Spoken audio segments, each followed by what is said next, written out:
Alrighty, what is up, everybody? Welcome to this week's episode of Bang the Booth Podcast. Just getting everything set up, and we'll be ready to go. Hope everyone's day's going well, week's going well, weekend going well. First episode in a while live after a few weeks off due to WBC trip and then perm in Chicago. Got a lot to talk about this week. Whole WBC recap.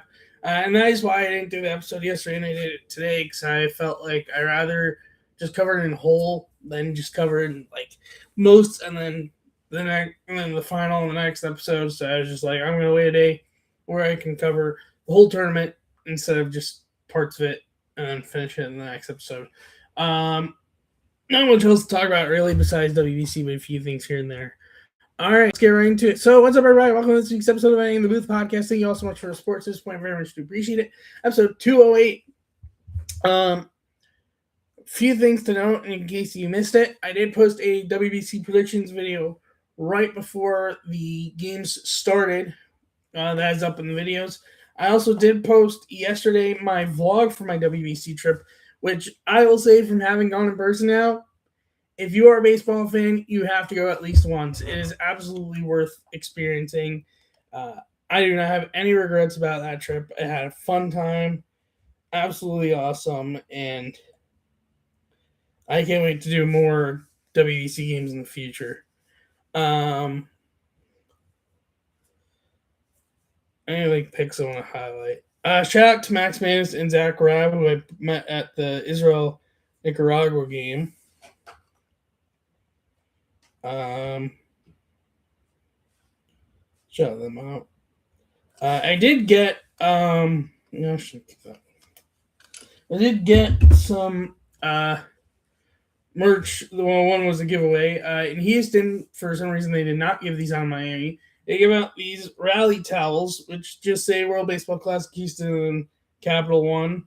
I got a second one from the U.S.-Italy game, but I'm not really using the second one. And then I also got this souvenir program, which they're basically the same between all the pools I only got from Miami, but I did get that. Technically, I got free baseball cards from Miami fan zone, because both stadiums had fan zones outside the stadium, within the perimeter, but I lost them, and honestly, I don't collect baseball cards much anyway, so not the worst thing in the world. So let's get right into it. So today's Immaculate Grid, we have Mets outfield and pitched, and then Reds, A's, and Pirates.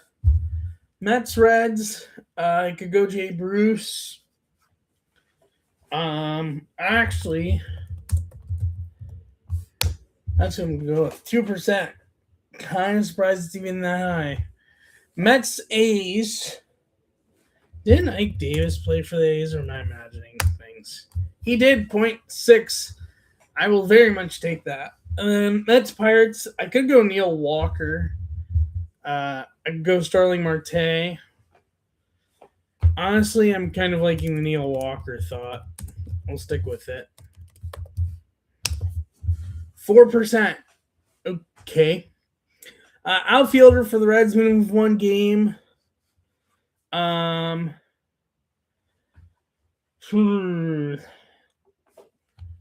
Mike Cameron.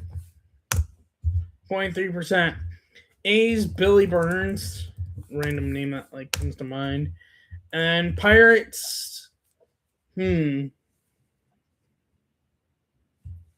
Pirates outfielder.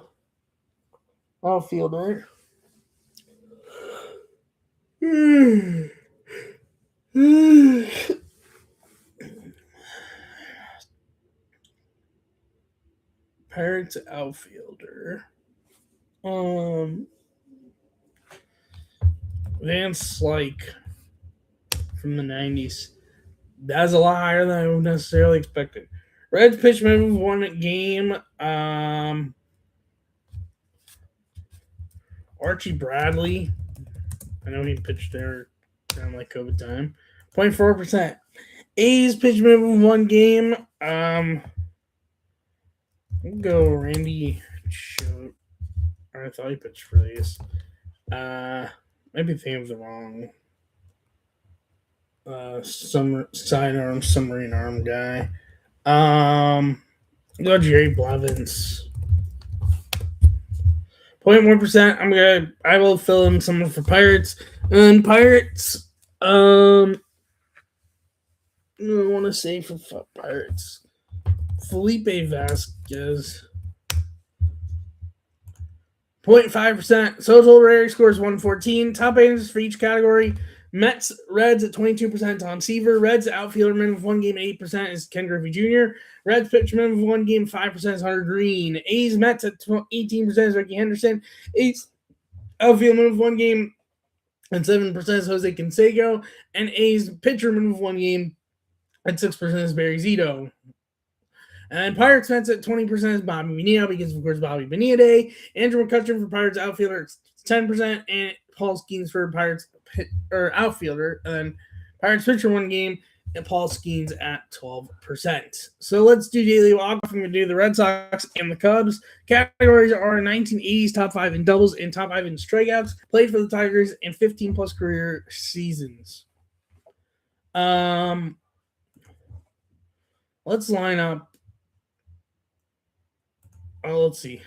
Damon Porcello, I know for sure will fit. Clemens, Eckersley, Aguilera, Rice, Boggs. Also, let's submit this and see where this goes. Oh, wow, almost fully correct. Well, I got the 80s top 5 in doubles correct. So now let's swap these two. I imagine it's not going to be. So now 15-plus career seasons correct. Flip these two. And now fully correct. So full correct answers for the Red Sox with a walk-off double. 1980s top 5 in doubles. Rich Gedman, Wade Boggs, Jim Rice. Top 5 in strikeouts pitching in the 1980s. Bob Stanley, Dennis Eckersley, Roger Clemens. Played for the Tigers, Edgar Renteria, Rick Porcello, Johnny Damon. And 15-plus career seasons, Kent Merker, Greg Swindell, and Eric Aguilera. And for the Cubs, same categories, just different players. Troy Hawkins, David Weathers, Edwin Jackson, Ryan Sandberg, Keith Moreland, Larry Bowa, Rick Sutcliffe, Lee Smith, Leon Durham, Rondell White, Greg Maddux, and Carlos Pena. Pena, Edwin, and I want to say Rondell. That might be wrong. Rhino, Bowa, Moreland.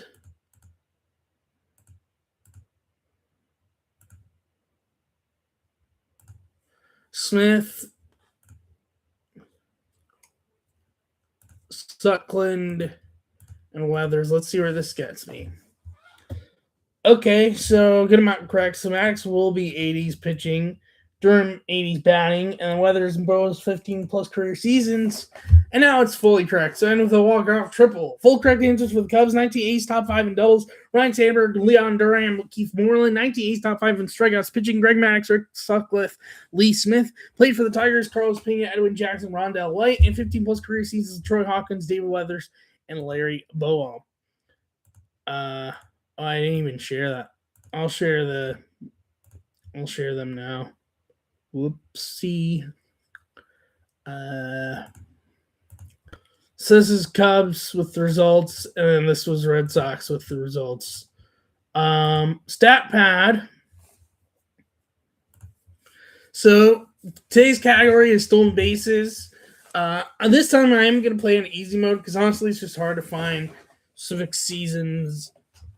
And it's just easier if they give you the season, you just find the player, because even finding the player can sometimes be on the harder side. So teams are 2010 to 2025 Diamondbacks, 2020 to 2025 infield for Yankees, 2000 to 2025 third baseman in the NL East, 1980 to 2020 with over 30 homers in the same season in MLB, and 2012 made the ALDS. Imagine, I think PCA. Well, actually, no, Ronald's could be the top answer because he had 40-70. Really? That'd be higher because 40-70. I don't know. That's confusing. Okay, then. 2010 to 2010 to 2025 Diamondbacks. I'm not sure if Telemarte would have had enough in the earlier parts of his career or early Diamondbacks days. Because I think really was focused. Who would have been? Oh, Corbin Carroll. Duh. Top. There we go. Oh, AJ Pollock. That also makes sense. 2020 to 2025 Yankees infield. I guess Jazz. Yeah, Jazz. Anthony Volpe. Okay, yeah, that makes sense. 2020-25 third baseman. I don't think Miggy was really that speedy ever. David Wright, I'm not sure if he was speed per se. Rendon, definitely not. Zimmerman, definitely not. Phillies. I don't know if Pedro Fleas was speedy per se. Braves, you would have Chipper. You'd have Martin Prado. Martin Prado somehow top answer. No, not even close. John Birdie. Wow. 2012 played in the ALDS, so ALDS teams would be Yankees, Tigers, A's, and Orioles. Adam Jones could maybe be good fit.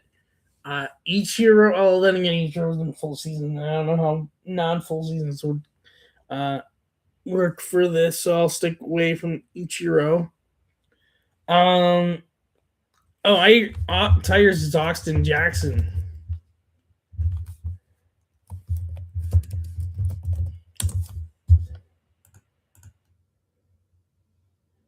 Wow, that's even low. Coco Crisp, yeah, makes sense.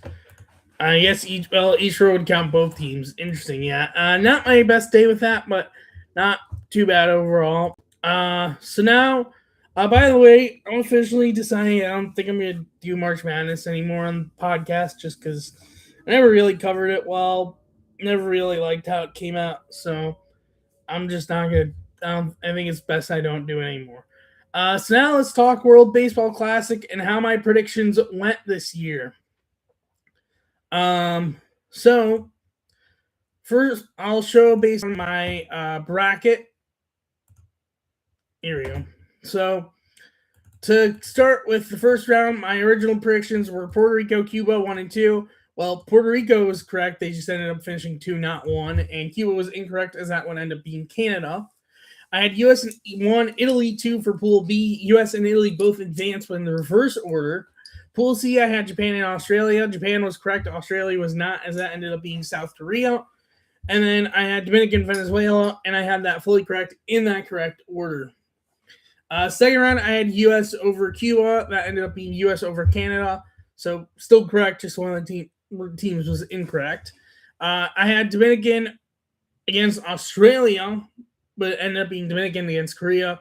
I did have Dominican winning that game, and they did win. I had Puerto Rico over against Italy. I picked Puerto Rico, but Italy actually won that game. And then I had Venezuela and Japan.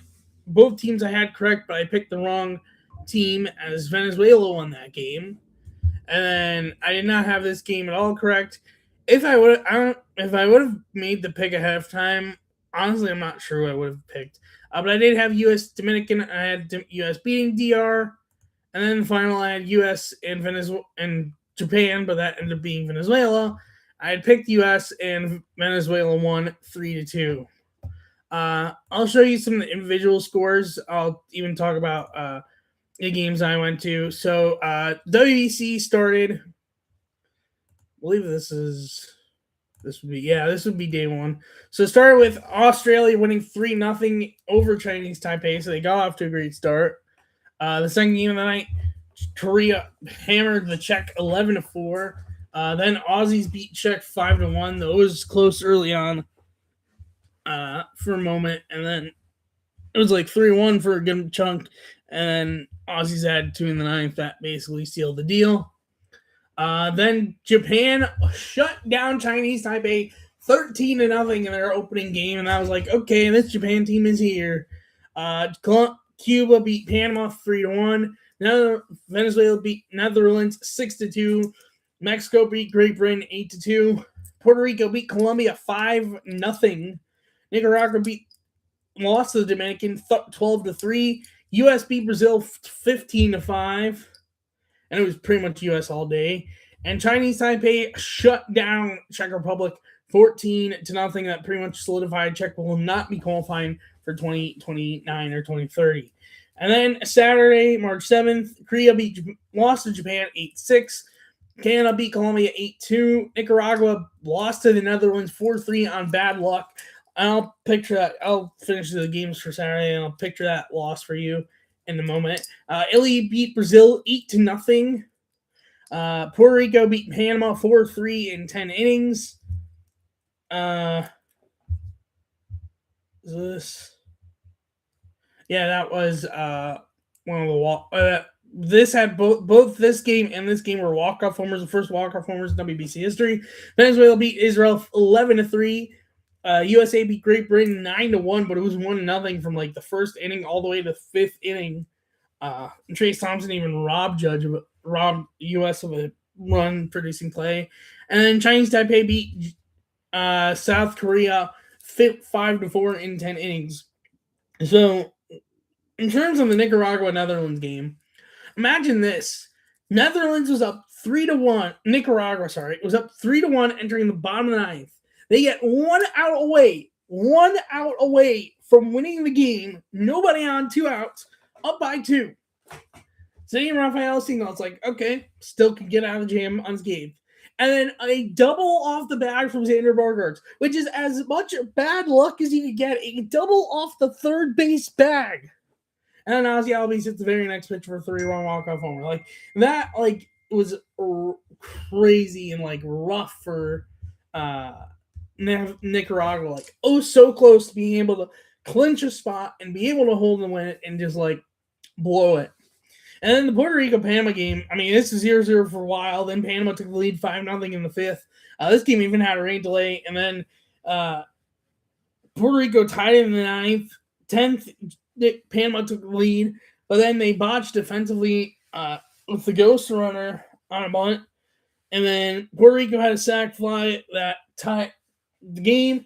And then Darnell Hernandez, of all people, had a walk-off solo home run to give Puerto Rico the win. That's it for Saturday, March 7th. Sunday games, Japan beat Australia 4-3. Cuba beat Colombia 7-4. Dominican hammered Netherlands 12-1. Great Britain lost to Italy 7-4. Canada lost to Panama 4-3. And Mexico shut down Brazil 16-0. And the Israel-Nicaragua game, which was the first of the 3 games I went to. I did go to U.S.-Mexico in the end, by the way, in case you did not get to the vlog that I posted yet. This was a fun environment, I will say. This was a very fun experience. Both experiences were very fun. Israel struck first in the second inning, take a 1-0 lead. And then the fifth inning happens where Panama has bases loaded in 3-0 count, and my heart was beating more than it's ever beat for any regular baseball game ever. If that doesn't say how crazy WBC is, I don't know what else does.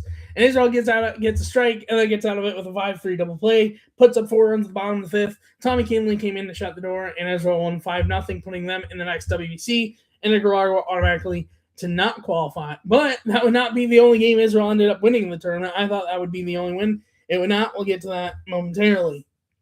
And then Korea beat Australia 7-2, which ended up, I think, pretty much, if not almost basically locking in that Korea was going to advance.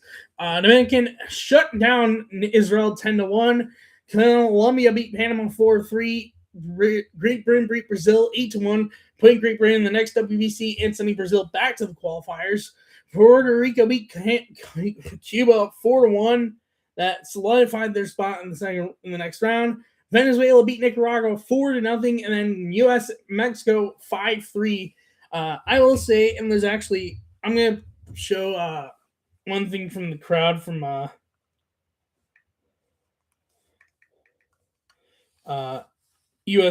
from Israel, Nicaragua. This was my seat, by the way, for U.S.-Mexico.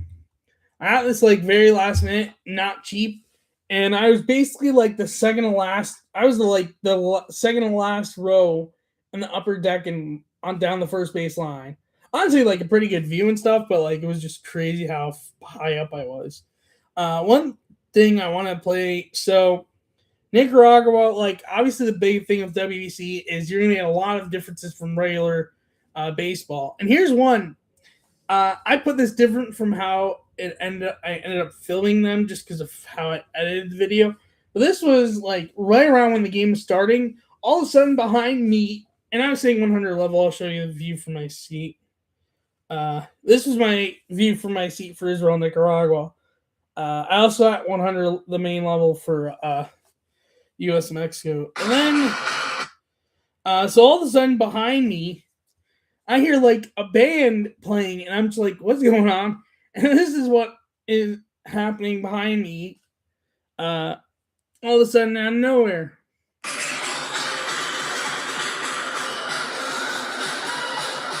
a Nicaragua band going around playing a whole like instrument thing or something like that. And it was just like, wow, that is something you don't normally get during MLB. And the craziest thing with them that shows like the passion these fans will have for this country. Even when Israel was up 5-0, the band was still going around. And I'm like, that's passion for you. Also, I was just also like, bro, it's like 5-0. Like, the game's basically locked and set. But like, that's a sign of passion right there to even be doing that when you're down 5-0. And that ended up being the final score. And then one thing I wanted to show from U.S. Mexico was as I'm walking out of the stadium and going down the stairs, all of a sudden this happens. A mariachi band in the middle of the stairs. And I'm just like, on one hand, this is cool, but at the same time, I'm trying to get the heck out of like the park. I'm trying to get out of here. So like, that was like cool to see, but also just trippy at the same time. And I'm just like, what's going on here? Like, hello. And this is the view from my seat for U.S. Italy. And we'll get to that game in a moment. Yes, it's that U.S. Italy game. And Tuesday, I'll just start with U.S. Italy. Italy won 8-6. It was like 8-0 at one point, and the crowd was taken out of it early just because of how much the U.S. was like down and just like, oh boy, well, looks like this might be over. And then the U.S. But I stayed all the way through because like I did a vlog for this trip, and I'm like, I'm staying either way because I don't want like someone saying, oh, you're biased. We're the countries you support if you're leaving already, but when you trying to be biased, I was like, nah, I'm gonna stick through. And it ended up being a good thing I stuck through because I got to see a heck of a comeback that nearly got completed but fell short. And I got to see Pete Crow Armstrong have a 2-homer game. But U.S. comeback did fall short and they lost 8-6. Czech lost to Japan 9-0. Israel beat Netherlands, their other win of the WBC, 6-2. And Canada beat Puerto Rico 3-2. And for the last day of the WBC first round games, Canada beat Cuba 7-2. Italy beat Mexico 9-1. That put U.S. in the second round. And Dominican beat Venezuela 7-5. So now we're going to switch over standings so I can go over the first standings. So Pool A standings ended up being Canada and Puerto Rico advancing in that order, both finishing 3-1, but Canada had the tiebreaker, having beaten Puerto Rico. Cuba finishing third. They are qualified for the next tournament. Followed by Colombia, who won at 3. They are also qualified. Colombia beat Panama, which gave them the tiebreaker, and Panama will have to go back through the qualifiers. Or I believe Colombia beat Canada. Pretty sure they did. Unless it's like multi-team tiebreaker, it's usually based on. Yeah, Colombia beat Panama 4-3. It will be usually based off head-to-head. It's a multi-way tiebreaker. And then Houston pool, Italy finished first at 4-0. Followed by the U.S. at 3-1. Both of them advanced to the second round. Mexico finished third at 2-2.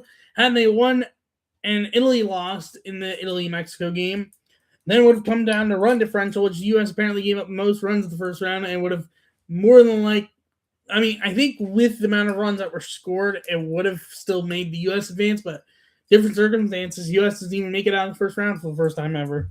But then again, there was definitely some history made in this WBC. And then Great Britain finished in fourth at 1-3. They still do qualify for the next tournament. And then Brazil finished in last at 0-4. They will have to go back through the qualifiers to re-qualify. Relegated, as they call it. The Japan pool, Japan obviously finished first at 4-0, followed by Korea, Australia, and Chinese Taipei, all at 2-2. Run differential ended up putting Korea into the second round. And then Czechia finished last at 0-4. They will be relegated, which honestly, like, it sucks for them. But honestly, this was like a fun two tournament run. I don't know if they'll ever end up re-qualifying or not, but like, honestly, good for them to even get into the WBC, even to qualify. And then for Miami pool, Dominican Republic finished top at 4-0, followed by Venezuela at 3-1. Israel did not advance; they were 2-2, but they did qualify for 2020 for the next tournament. Netherlands did qualify at 1-3, and Nicaragua 0-4. They get relegated again. But then again, they did qualify even when relegated, so we'll see if relegation will matter or not. Friday games, Korea got shut down by Dominican 10-0, capped off on a Austin Wells walk-off 3-run homer in the seventh that gave Dominican the mercy rule victory. U.S. beat Canada 5-3, where again they jumped out 5-0. Canada made a bit of a comeback, but not enough. And then Puerto Rico lost to Italy 8-6, and Venezuela beat Japan 8-5, which made it the first time that Japan had not made the semifinals in all of their 6 WBC in all of their appearances in the WBC. Every single one before, they had always at least made it to the semifinals. This was the first time they had not. Also, it was Puerto Rico's first time making it to the semifinals since 2009 when they lost to Korea, who eventually lost to Japan. And then Sunday, the U.S. beat the Dominican 2-1 with a very controversial strike three.